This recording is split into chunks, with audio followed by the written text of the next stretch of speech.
This Family Life News podcast is made possible by the support of listeners like you. It's the Noon Report from Family Life, bringing a Christian worldview to what's happening in New York, Pennsylvania, across the country, and around the world. Weather with Kevin Williams, plus special features and reports with the Family Life News team.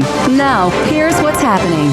Winter storm warnings. Good afternoon. Welcome to the broadcast. Lake effect snow continues to accumulate downwind of Lakes Erie and Ontario. There's a travel advisory in effect for Oneida County in central New York. Family Life's Dee Haley is in western New York today. She says the snow emergency will last through Sunday in the Lake Belt. An additional 1 to 2 feet of snow is possible under the most persistent lake bands. Winds gusting at 40 miles per hour will also produce blowing and drifting snow, making travel difficult at times. Heavy snow is expected to fall in relatively narrow bands. The National Weather Service reminds motorists to be prepared for rapidly changing road conditions and visibility. Dee Haley, Family Life News. Thank you, Dee. A region-wide snow event arrives early next week, and that, says meteorologist Kevin Williams, will be a real doozy. Our listeners south of I-80 in Pennsylvania will get the bulk of that messy mix of wintry precip.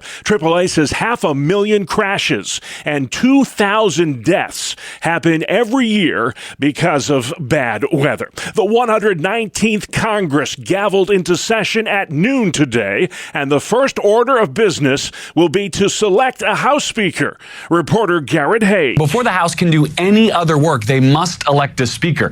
That process could be over by late this afternoon, or it could take days.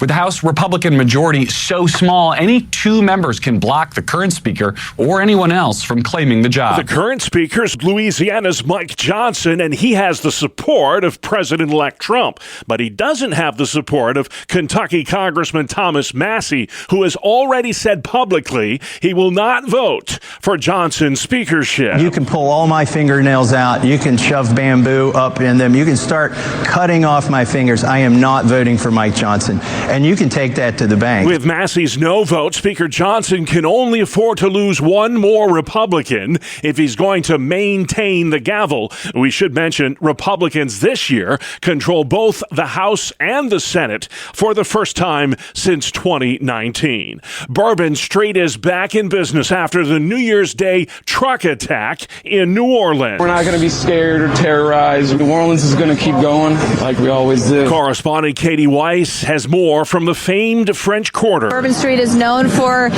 being party central, and slowly but surely the crowds are gathering here again. People are coming out to have a good time just like before. The victims from Wednesday's terror attack range in age from 18 to 63. CBS's Tony DeCopel tells us about one of them. Martin Besh, a star player at his Louisiana high school where he was nicknamed Tiger. He went on to play at Princeton University before moving to New York City. He still loved to hunt and fish, though, his mother said, adding he went out at the top of the world. 14 were killed, 30 others hurt when an ISIS-inspired terrorist plowed through a crowd in a Ford pickup. The FBI says the 42-year-old Army veteran Shamsuddin Jabbar acted alone after pledging allegiance to ISIS last summer.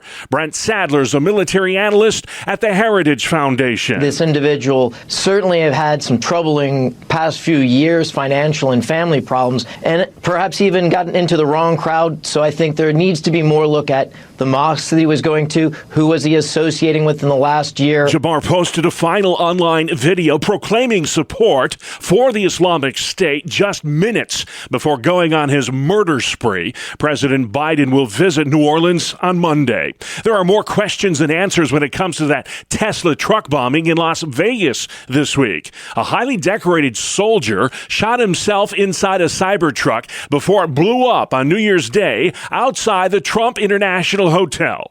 Vegas Sheriff Kevin McHamill. I'm comfortable calling it a suicide with the bombing that occurred immediately thereafter. I'm not giving it any other labels. The 37-year-old meth Matthew Livelsberger of Colorado Springs was on leave from his base in Germany. The Army Green Beret had been awarded 5 Bronze Stars for acts of valor on the battlefield. Authorities do not think there's any link between the Vegas bombing and the truck attack in New Orleans, but reporter Christina Coleman says there are eerie similarities. The suspects in both incidents served time in the Army. Both were in Afghanistan in 2009, though there's no indication they interacted with each other at that time. Also, both suspects used vehicles in these incidents that they rented through the Turo app. Authorities say there is no connection between the two cases, though they are still investigating. 2 are dead, 19 hurt after a small plane crashed through the roof of a warehouse in Fullerton, California. Reporter Michelle Geely. Employees who were inside of a furniture factory, all of them evacuated when that plane crashed into their warehouse. They described several fireballs coming through the roof. No word yet on what caused the crash. 200 people were working at that furniture store at the time. President Biden is handing out some medals of valor today. Veterans of the wars in Korea and Vietnam receiving the nation's highest military honor in a White House ceremony. Correspondent Jared Halpern. The Medal of Valor is awarded to first responders who show extraordinary courage above and beyond the call of duty. In an event here today, President Biden is awarding the medals to 8 recipients. Those include 5 Nashville police officers. Those police officers include the hero cops who responded to the Christian school shooting in Nashville back in 2023. A formal farewell is about to begin for former President Jimmy Carter in his home state of Georgia. Here in Plains, this moment does feel personal. Jimmy Carter lived here most of his life, both before and after his presidency. And tomorrow morning, a hearse carrying his body will drive to the peanut farm that was his childhood home. A farm bell will toll 39 times for the 39th president. Plains is a tourist town, and President Carter is our favorite son. This town is full of people that are his relatives, that are his friends, church mates. It's going to be a struggle for the whole town. Carter will lie in repose at the Carter Center in Atlanta on Sunday and Monday. Next Tuesday and Wednesday in Washington, D.C., he'll lie in state in the Capitol Rotunda. And on Thursday will be his state funeral at the National Cathedral. Carter will then have one final homecoming. He'll come back here to Plains for a private burial on the family property next to his wife of 77 years, Rosalind. That's correspondent Mark Strassman. Still to come on the Noon Report, bad doc in the Southern Tier. Tish James recuses herself, and the Farm Show starts tomorrow. Good afternoon. I'm Kevin Williams. Looking ahead, I've got plenty of winter weather to do this weekend and beyond. I'll have forecast details coming up in 10. All right, Kevin, thank you very much. Let's check the stories making news across New York and Pennsylvania. New York's Attorney General Tish James is recusing herself from the prison death case of Rochester native Robert Brooks. He died last month, a day after being beaten by guards at the Marcy Correctional Facility in Oneida County. James cites a conflict of interest since her office is representing some of the guards in a wrongful death suit. Even the possibility or mere appearance of a conflict could tie up a potential prosecution in lengthy legal challenges, or get a potential prosecution outright dismissed. The assault on Robert Brooks was caught on camera. New York Assemblyman Damon Meeks says the officer's actions are unjustifiable. There's no policy for hatred. And what was displayed on that video was hate. That was a hate crime if I've ever seen one. 13 guards have been suspended. 1 resigned. Onondaga County District Attorney Bill Fitzpatrick will serve as special prosecutor in this case. A Williamsville, New York nursing home faces $40,000 in fines after a resident there escaped from the facility twice in one day. It happened last summer at the Comprehensive Rehabilitation Center. The resident climbed out a window and was stopped by a nurse in the parking lot. 2 hours later, it happened again.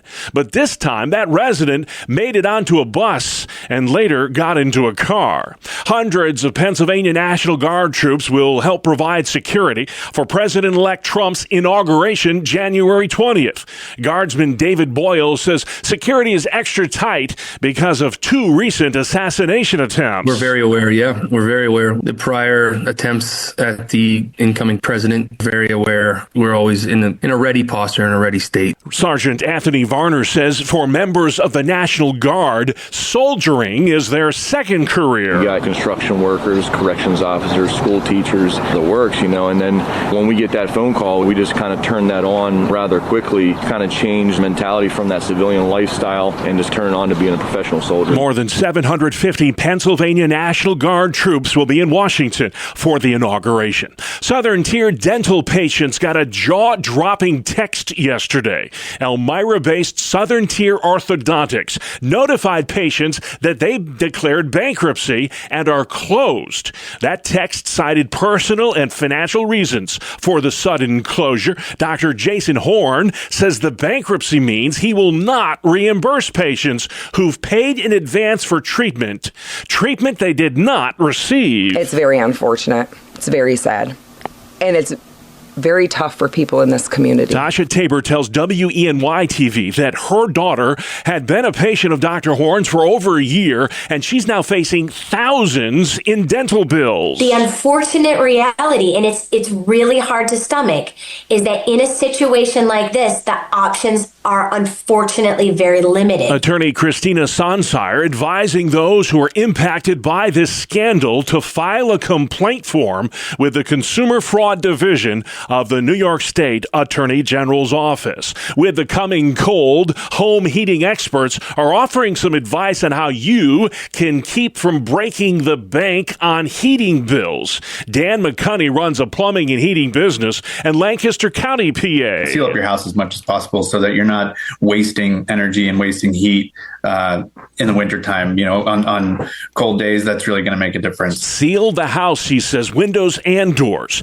Energy expert Jared Peters tells ABC 27 it's also important in the winter months not to make drastic thermostat changes. Just remember that the farther you set it back overnight, the more it has to catch up in the morning. You should also change your furnace filter every couple of months. Make sure the snow outside is cleared away from your exhaust pipes and check your air vents on a regular basis. Lots of folks in our area already sick of the snow, even though winter is just getting started. Family Life's Jeremy Miller says for many, living in the snowiest part of the country is a badge of honor. Yeah, New Yorkers and Pennsylvanians wear it with pride. The top 4 snowiest cities in the U.S. with a population of 75,000 or more are in our area, ranked by average annual snowfall, with Buffalo at the back of the pack. Rochester's in 3rd place, right on the heels of Erie, PA, and leading the way by more than 2 feet is Syracuse, with an average of nearly 128 inches. Now, of course, we all try to be as safe as possible when the winter winds blow and the lake effect blankets the region,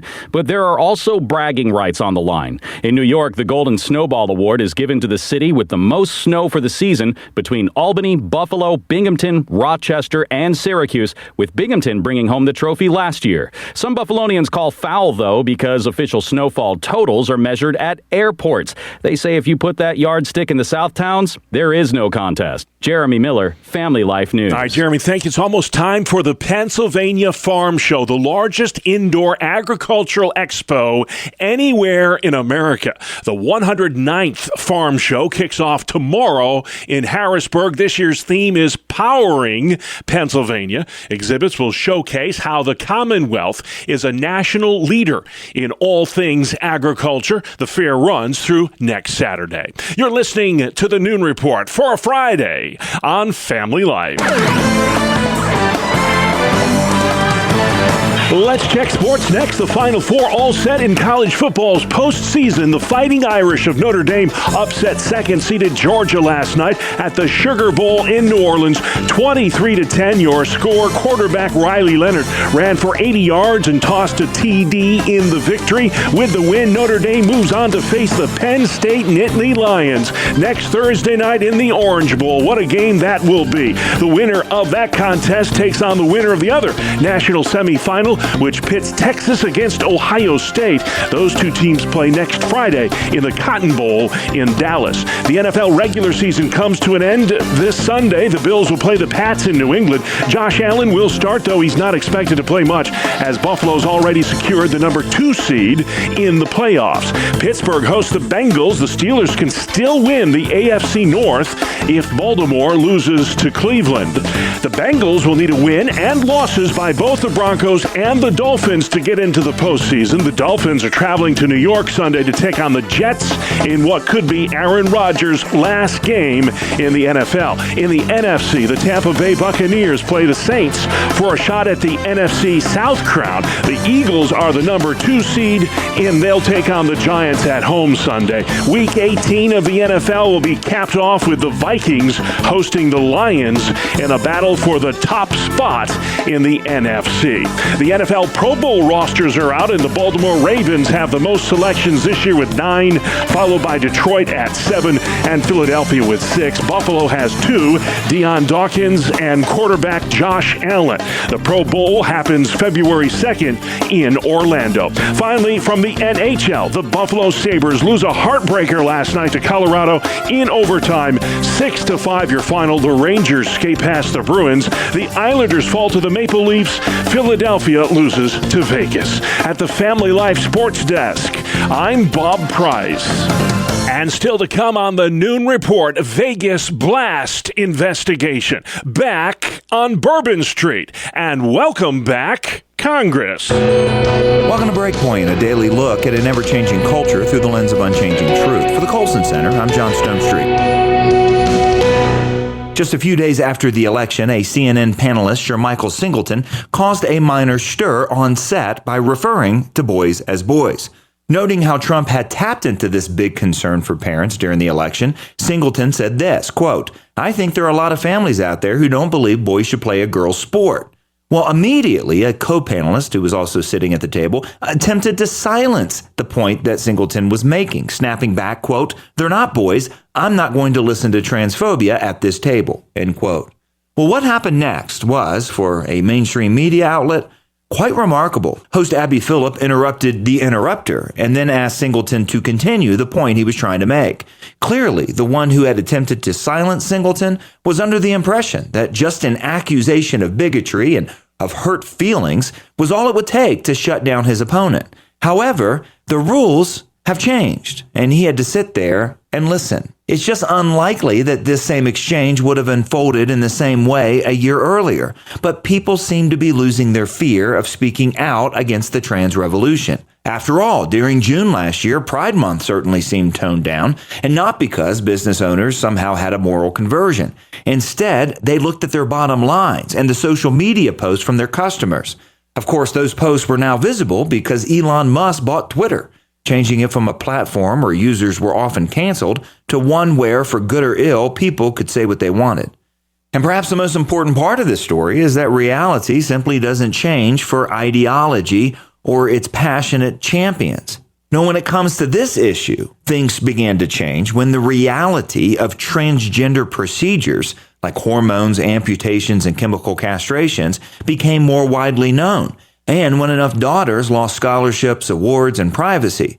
To put it simply, there is a truth, and it is knowable. The Cass report, the WPATH file leaks, and a few other research reports last year made the truth about who we are as male and female even more widely available than what is obvious. And on this issue, there's also been a number of inspiring voices, most of them young women. Chloe Cole and others who have so-called detransitioned are not only expressing regret for bad decisions, but also exposing the doctors, the institutions, and the so-called experts who pushed them in that direction. Swimmer Riley Gaines not only spoke out about her own title being taken away by a male competitor, but she's courageously taken on pundits from all over the place. as well as athletic departments and the NCAA for pushing men into women's sports. Years ago, Chuck Colson identified that kind of courage as breaking the spiral of silence. A sociologist, Elizabeth Noel Newman, coined that phrase about 50 years ago to describe the power of public opinion and what it takes for truth to win out over social coercion, peer pressure, and fear.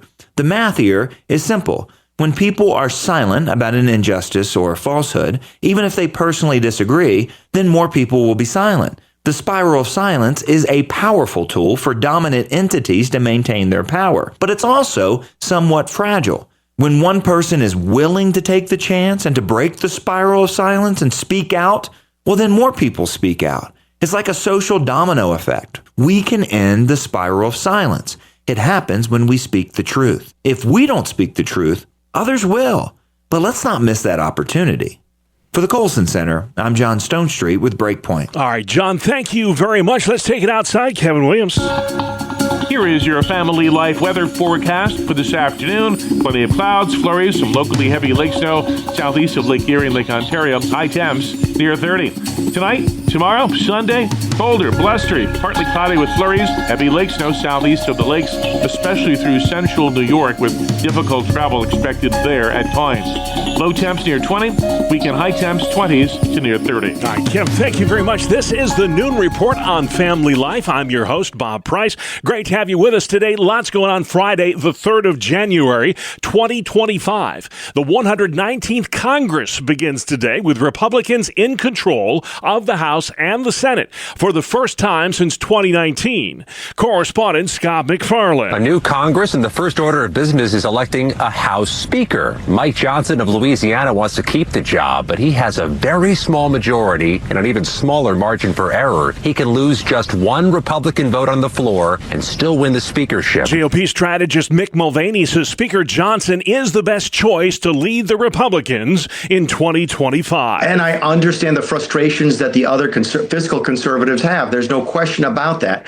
But at the end of the day, you cannot beat something with nothing. The 119th Congress gavelled in at noon today. Important to note, no House business can get done until the speakership issue is settled. The FBI says the man who rammed a pickup truck into New Year's revelers in New Orleans acted alone and was inspired by ISIS. 42-year-old Army veteran Shamsuddin Jabbar joined the terror group last summer. Jabbar, a decorated U.S. Army veteran who served in Afghanistan, pledged his allegiance to ISIS, according to investigators. The FBI says he rented an electric truck on Monday in Houston, Texas, where he lived, and drove to New Orleans on Tuesday evening. After midnight on the morning of the attack, he placed 2 improvised explosive devices in coolers in the French Quarter. He posted a final online video proclaiming his support for ISIS just minutes before he plowed into the crowd on Bourbon Street. Correspondent Omar Villafranca, our coverage continues in Houston,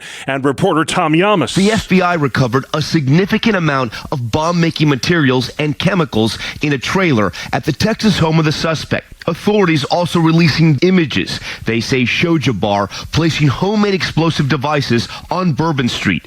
The coolers contained pipe bombs packed with nails that luckily did not go off. And for the first time, we're hearing from Jabbar's brother, who told our Houston affiliate KPRC their family is shocked. Jabbar was killed in a shootout with police after going on his terrorist tirade. Among the 14 who died in the attack, a nursing student, a former football star, and several parents of young children. There were also more than 24 people hospitalized, but authorities have not shared any updates on their conditions. I was on Bourbon Street last night. You could see people gathering around some of these memorials. Just puts into focus what has happened in the city this week. Correspondent Jesse Kirsch. President Biden will visit New Orleans on Monday. New details emerging into that Tesla Cybertruck explosion outside the Trump International Hotel in Las Vegas New Year's Day. The driver, 37-year-old Matthew Livelsberger, was an active duty soldier in the Army's elite special forces.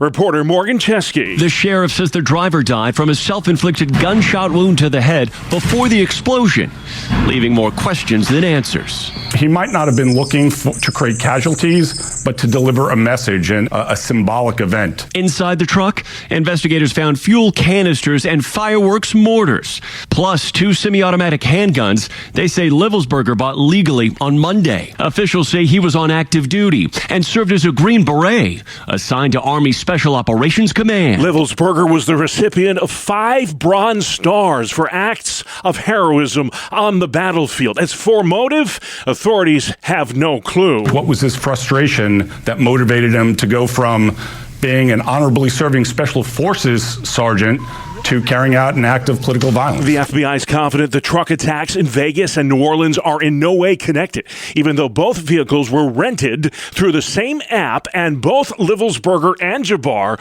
served at the same base, Fort Bragg, in the Army. Big news in the business world. President Biden is blocking the sale of U.S. Steel. Japan's Nippon Steel was set to take over the American company in a $15 billion deal. In a statement on Friday, Biden said U.S. steel companies have faced unfair trading practices globally and that we need American companies representing the majority of the country's steelmaking capacity to put our interests in the forefront. The president said it's important that the U.S. has a strong domestically owned and operated steel industry. I'm Michael Kastner. The U.S. Surgeon General warning today about a link between alcohol use and cancer. Rory O'Neill has that report, new at noon. Alcohol contributes to about 100,000 cancer cases and 20,000 cancer deaths each year. That's more than the 13,000 alcohol-related deadly traffic crashes each year. Surgeon General Vivek Murthy is calling for cancer warnings on alcoholic beverages, saying not enough people know about the alcohol-cancer connection.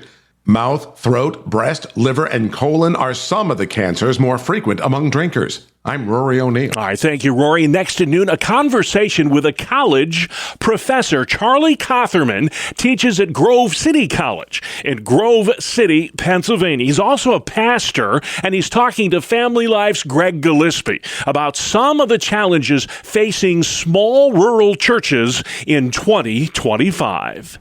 Here's some of that conversation. The God of the universe is present everywhere, including the smallest town and the most rural village that we can think of.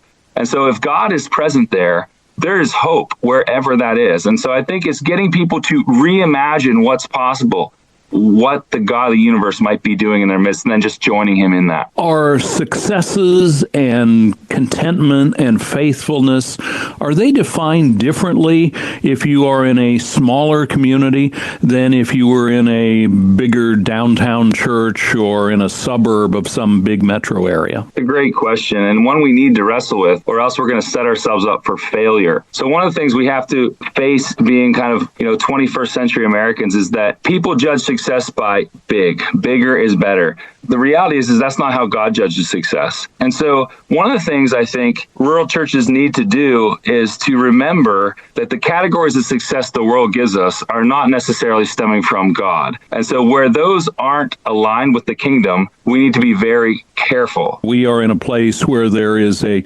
significant shortage of clergy.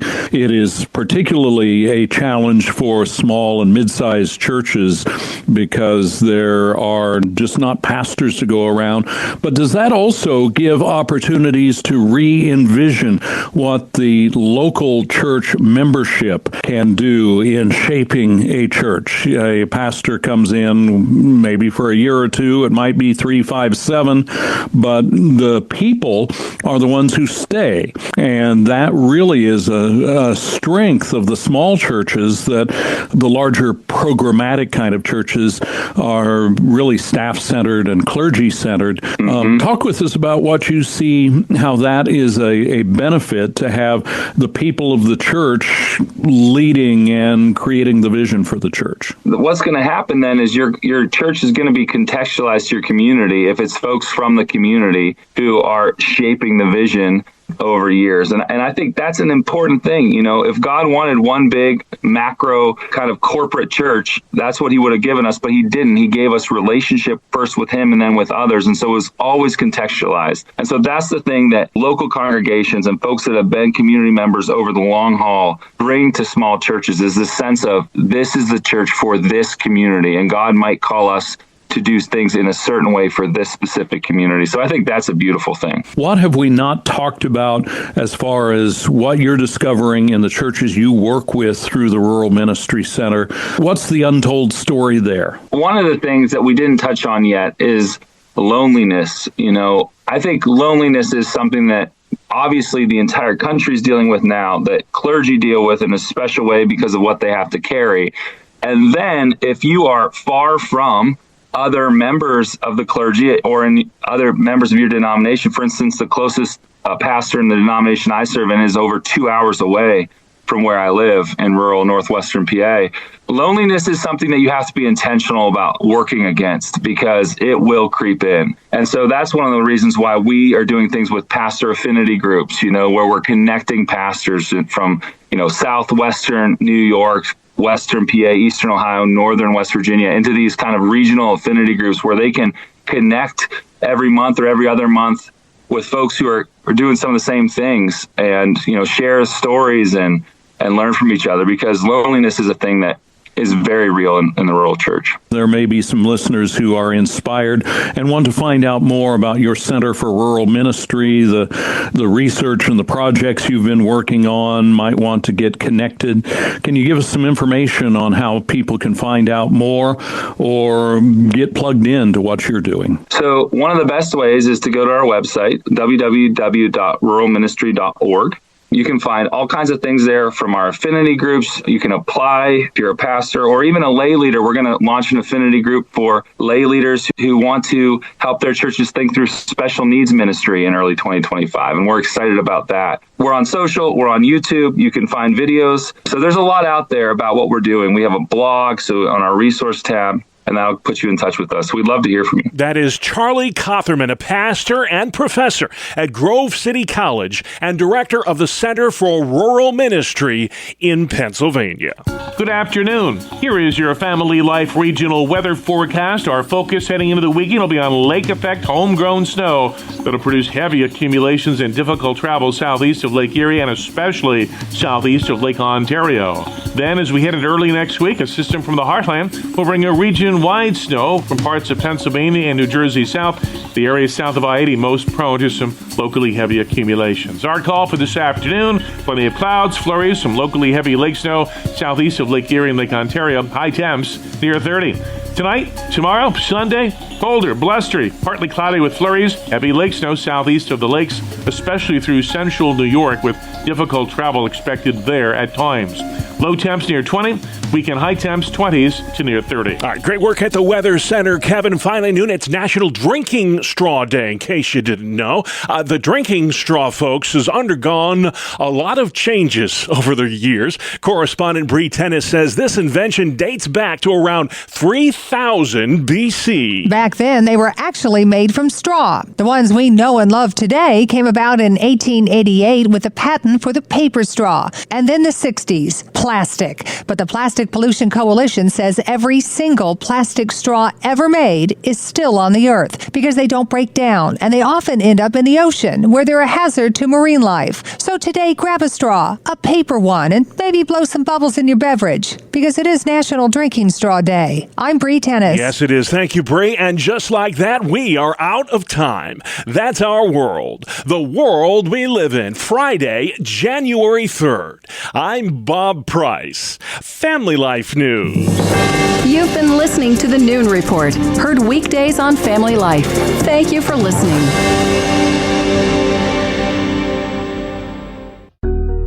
Thank you for listening to this Family Life News podcast. If you've been encouraged by what you've heard, please share it with others and click the subscribe button to automatically receive future episodes. Family Life is a listener-supported ministry. Podcasts like this are made possible by your financial partnership. Find out more at familylife.org.